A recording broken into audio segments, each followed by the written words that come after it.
Ito mga pagkain dito, Nancy's Ihaw.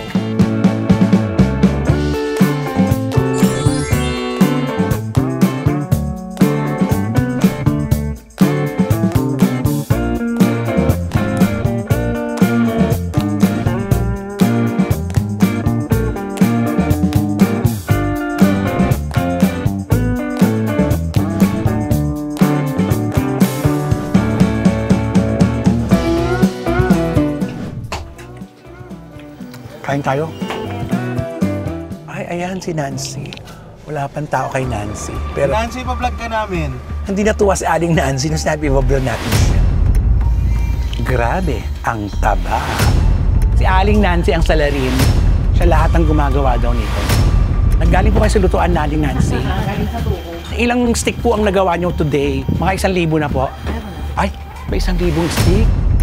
Saan nyo po nakuha yung timpla nyo? Sa tita ko, siya yung dating talagang pioneer sa pagkakaw. Ngayon, nag-stop na siya. So, inangkin mo na. Deadma ang nega, deadma ang bash dito sa Vlogs. Buhay ay walang stress, chika-chika lang. Kwento tawanan, kay Romel Chika, good vibes ang tahanan. Ganon! Ito mga pagkain dito, Nancy's Ihaw.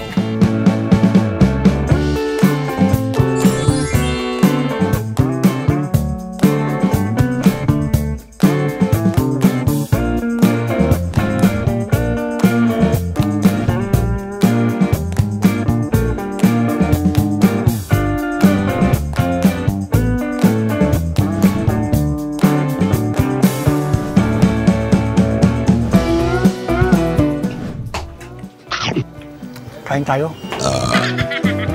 Hello mga kachika! Welcome to my vlog! And for today's video mga kachika, naku, kakain po tayo ng tuhog-tuhog, mga iniihaw na kung saan, dinadayo po talaga itong ihawan na ito sa Imus. Pag sinabi mong Nancy, kilalang-kilala po nila si Nancy dito sa Imus na nag-iihaw. Kasi matagal na po niya itong negosyo. So tikman po natin kung anong meron pong inihaw na luto niya. Kaya samahan niyo po ako. Tara na! Ganon! City of Imus.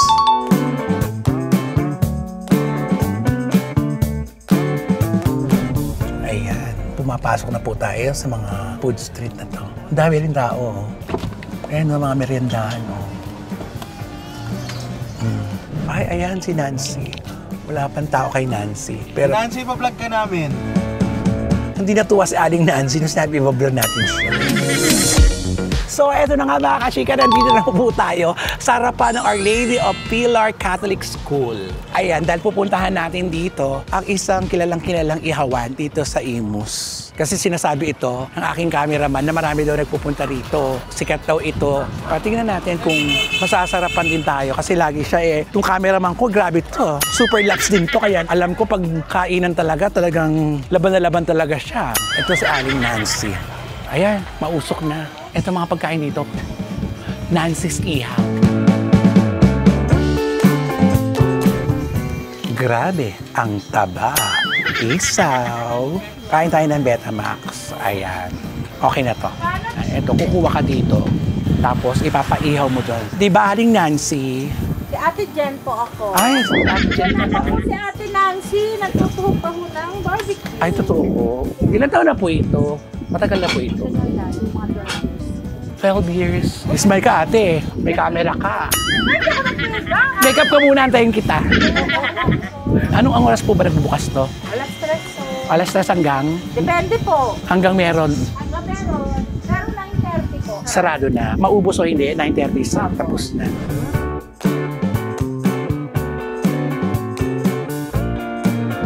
Nilalaga nyo pa rin po ito, no, Nay? Bago nyo tuhugin. Oo. Lahat. Tapos, pagdating dito, hinahap po pa. Okay. Ano ang karamihan ng tao dito, Nanay? Pagkasabi po. So, antayin namin. Pwede sa'yo. Sa inyo na po ito? Naupa lang po. Nanlupa lang. Ng lupa lang po. Kayo na po nagpaayos. Lahat po kayo dito magkakapatid. Magnanay, magtsahen. May-ari ka pa rin na.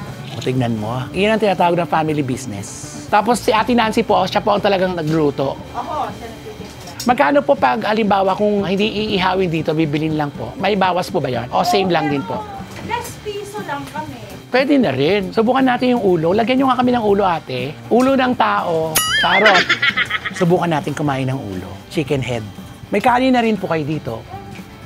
Ay, si ate, ang lakas si ate, no? Malaki na ang braso ni ate kakabuhat ng mga kaldero.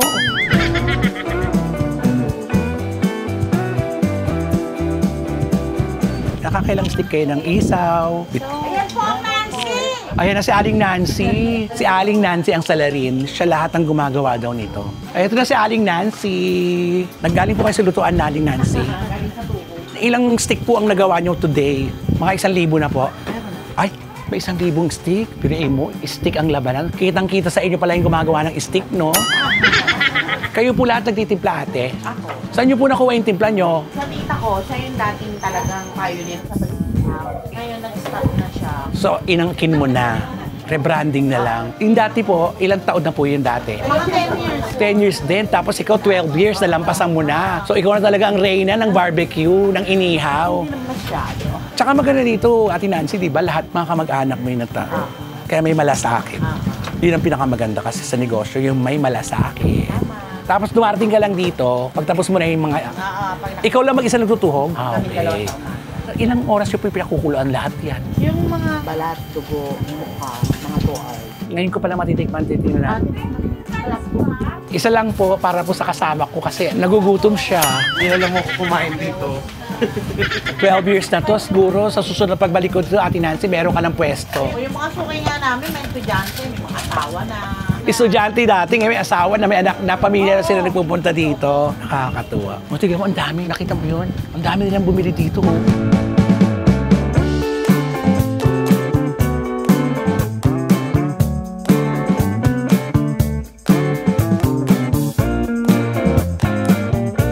Ito na.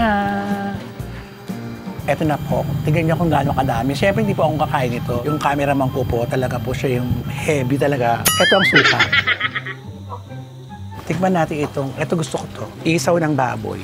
Sausaw natin dito sa suka tapos. Uy, ang dami naman ito. Sobra OA naman. Kain tayo. Malambot. So, hindi siya mapait. Ito yung isaw. Wow.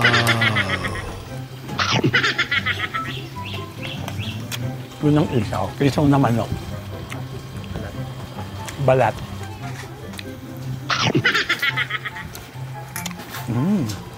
Perfect yung balat. Later, putok-batok. Ha? Minsan-minsan naman ako makain na ito. Ang lambot nito, oh. Ang lambot. Ito na. Ang Betamax ni Ate Nancy.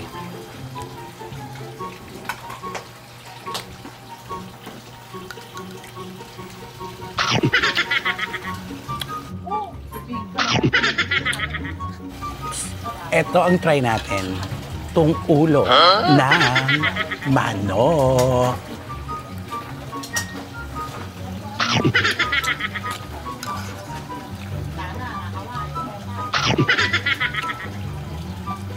Ang lambot ng ulo.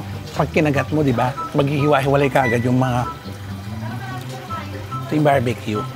Hindi maangang masyadong suka. No? Tenga. Natikman na natin. Ulo, tenga, balat, isaw, dugo. Yung balat na pinakabet ko. Super malasang-malasang pagkain nila dito. Kaya ang daming umu-order. Ginagawa nilang ulam. Pinakagusto kong balat. Yung malambot na malambot yung balat. Kaya maraming kong kain dito kasi napakalasa. Pwede mo ng ulam. Aside sa pulutan, ulam talaga pwede. Okay na ako. Maraming salamat. Ate, magkano po? Pampatanggal ng umay. Yes, ayan. Nalabanan natin, pantanggal ng umay, di ba? Sprite, ganon. I-try niyo po dito. Tama lang ang presyo niya, no? Tama lang. O, tignan mo. Ang dami nating in-order. $238. Ito po, ate. Salamat po. O, naka-discount pa tayo. Maraming salamat po. Okay. Kaya pala dinadagsa ito. Masarap, malasa ang pagkain nila. Super lasa. Alam mo yung isang piraso lang. Maiuulam mo talaga sa kanin. Yung totoo. Oo, maraming salamat. Thank you. So with that mga kachika sa aking vlog. Dead ba ang nega? Dead ba ang bash? Dahil ang buhay ay chika-chika lang. Ganon. Salamat po. Ang sarap po ng ihaw nyo. Salamat. Bye. Thank you. So ayan. Nakatapos na po tayo ng pagkain. Busog. Sarap. Ganon. Bye.